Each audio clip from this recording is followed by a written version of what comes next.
Hanoj has finally revealed himself, and he's bland. I am Haru. Welcome to my review of episode 2 of Bakugan Legends. So spoiler warning, if you haven't seen this episode yet, go back and watch it now. But if you have, sit back, relax, and enjoy my review of Bakugan Legends episode 2. The first part is the ultimate Bakugan. So I guess we're starting with the flashback. Yeah, this is what happened after Dan and Athena went back to Earth. Hanoj beat down Goreen and Pyrathian and went to Earth to meet the Awesome Brawlers. And this is where we get the introduction of Hanoj, voiced by Lawrence Bain. I am Hanoj, and I claim this planet's energy. The Swarm will complete the job soon enough. You know, Lawrence Bain, while certainly different, is actually not a bad choice for this role. The last time I saw or heard Lawrence Bain's voice was when he voiced Dr. Zygarde in Beyblade V-Force, and he captured the gruntled and aggressive deep voice perfectly in that role, while also still remaining sympathetic. So I do believe he is capable of tackling this cartoony villain role very well. But hey, with the introduction of Hanoj, we get sort of a backstory about him because he got introduced already. We gotta know something about him, right? Okay, just a shot in the dark here. An ancient evil tried to destroy the world, has been sealed away, and now he comes back. Long ago, there was an ultimate Bakugan who pushed ancient Vestroia to the verge of extinction. He was supposedly sealed away within the deepest depths of Vestroia. Oh, come on! That was just a generalization! He's actually that kind of villain? All the energy in the universe will soon belong to Hanoj! Okay, but why? The thing about Hanoj is that he seems like such a power-hungry egomaniac that wants ultimate power and to claim all the life energy for himself. We get what he wants to do, but not why he wants to do it. There is just no complexity for this character that is already flashed out of the shadows rather than spending the season building him up. Now, I'm not knocking on Lawrence Bain here. He is actually doing a very good job, and I think his voice suits him well, but the thing that they did wrong with this introduction of Hanoj was revealing him in just the second episode of the season instead of keeping him in the shadows until the middle or the finale. Now they are being forced into a corner where they have to actually talk about Hanoj to keep him interesting, but they don't actually say anything about him. This is not really the first impression you want to leave when talking about your main villain of the season because there's no complexity here. Tico in Battle Planet, he controlled the Bakuzans to do his bidding, but kept himself hidden in the shadows until the final battle, where he revealed he only wanted to help release the Bakugan from the burden of constant battling to remain alive, but losing himself in the process of developing the virus to do it. Complexity! Havoc in Armored Alliance was a deranged lunatic wanting to fulfill his delusional fantasy of putting on an entertaining production that only exists in his own head, finding out more things about himself in the process, and through Bakugan battling, unintentionally developing human characteristics. Complexity! Villock in Geogon Rising was a xenophobic council member who wanted to separate Earth and Vestroia because he's been radicalized into thinking humans only seek to weaponize Bakugan. In the beginning, wanting to sever the connection for the good of his species, but his hatred of humans took over to the point of extremism, and as a result changing his goal to destroying the Earth in the process. Complexity! Wrath and Evolutions wanted ultimate power to become the most powerful Bakugan ever because of his failure to join the Bakugan Supreme Council, and so obsesses over power in order to spite them, an obsession that he takes way too far to the point where it kills him and he comes back as a vengeful Force Ghost and merging himself with Crazy Faustus, a story that was built up as the season progressed, only revealing his true goals when the heroes catch wind of his plans. Complexity! Hanoj already puts himself into the spotlight. Drago gives a brief backstory on him, and that's about it. We get nothing interesting about Hanoj. Why he's gray? Why do he want all the energy for himself? Because he wants it to survive? That's just weak. Just a strong, muscular meathead with no substance. Yeah, think of Thanos, except take away everything that made Thanos interesting in the first place. You couldn't have had Hanoj be the leader of the Swarm where the Swarm are an endangered species and need energy to survive, but the Bakugan didn't want to give the planet's energy to him to save his species at the cost of the Bakugans? You couldn't have had Hanoj be a different species of Bakugan where him and his Swarm were persecuted and wanting to take the energy and rule Vestroia as a way of revenge? But okay, maybe having complex villains is not such a necessity in shows like these, but when that's what you've been doing the entire time that the series has been going on, why change now? In my honest opinion, Hanoj doesn't present anything that makes me feel like it's interesting.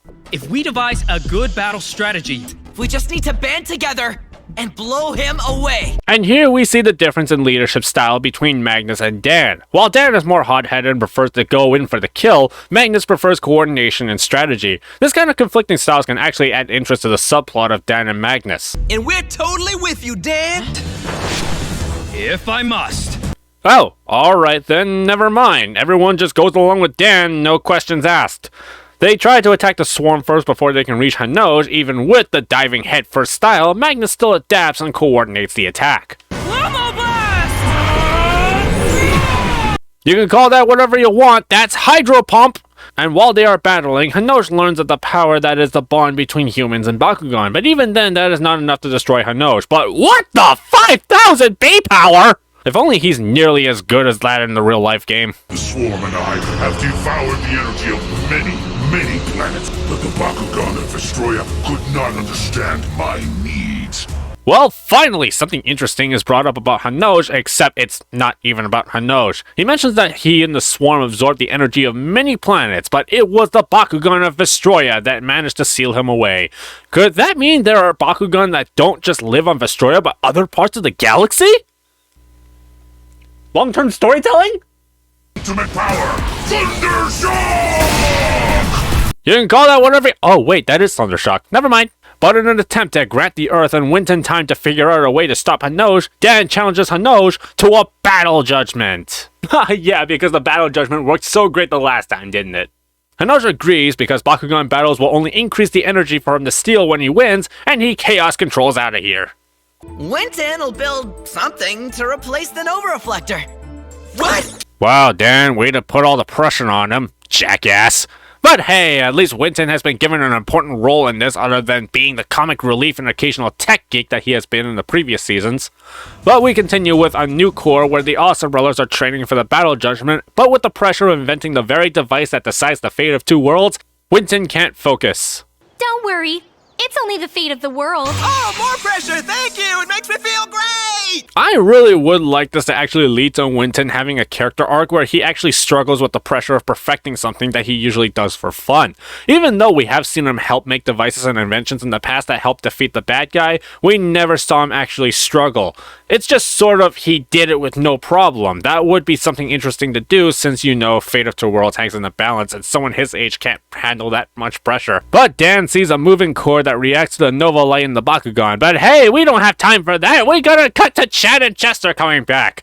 Makes sense Chester didn't go to the academy last season along with Chad, but holy crap, how long is Chad's dialogue? The more you chase a dream, the faster it runs away from you. And that's how the new and improved Ultimate Spiky Band Needles was born again. I will charge headlong into the spikes. What is this clown babbling on about? Holy crap, Chad's entire monologue lasted an entire minute and a half, and it was so annoying to sit through. Chad discovers Drago's Nova Light, and he challenges Dan to a battle to try and learn more about it. What's the plan, Chad? You're just now asking what the plan is? You idiot. And yeah, Drago pretty much dominates the whole battle, and one thing I've noticed, nobody is throwing Baku cores at their Bakugan anymore. Also, Chad is not using strength or speed mode when Warrior Will is here getting his ass kicked. Would be very useful right now. How about we call it quits? Quits!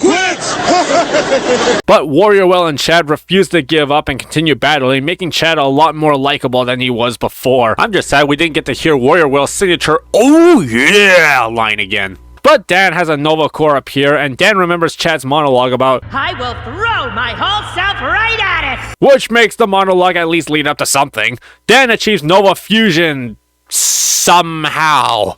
Wait, what? How does that work? Did Auxilitor just appear out of thin air and fuse with Drago or something? I mean, later we see Nilius achieve Nova Baku Gear, which just uses the toys from the Legends collection. I don't know, you gotta sell those things somehow, right? But Dragonoid X Auxilitor in the Nova design does look pretty cool, and Dan defeats Chad, and the episode ends with a really cool shot of Magnus after achieving his Nova Baku Gear. So that was episode 2 of Bakugan Legends. Let me know what your rating of the show was in the comments down below. This episode was alright, I guess. It did have the quick introduction of Hanoj, our main villain, and the fun battle at the second part with the introduction of Nova Core powers. While I have my criticism of Hanoj's introduction, it's still pretty early, and maybe they will flesh out Hanoj when the season progresses. And even if they don't, I can still see Hanoj as just a fun villain they can just beat down, and I can still see why people will still enjoy watching that. Me, myself, is not my cup of tea. But still, not the worst thing in the world. It seems pretty cool that Chad and Chester, while being minor characters, are still given the opportunity to tie up loose ends, but the battle with Dan was a little bit rushed by the monologue being droned on way too long. So this episode gets a Nova Light in the middle. What is this clown babbling on about? Thank you for watching this review of Bakugan Legends. Be sure to press the like button and give us a subscribe for more awesome Bakugan content. I've been Haru Ren, and thank God for Rapid Fire. Bye!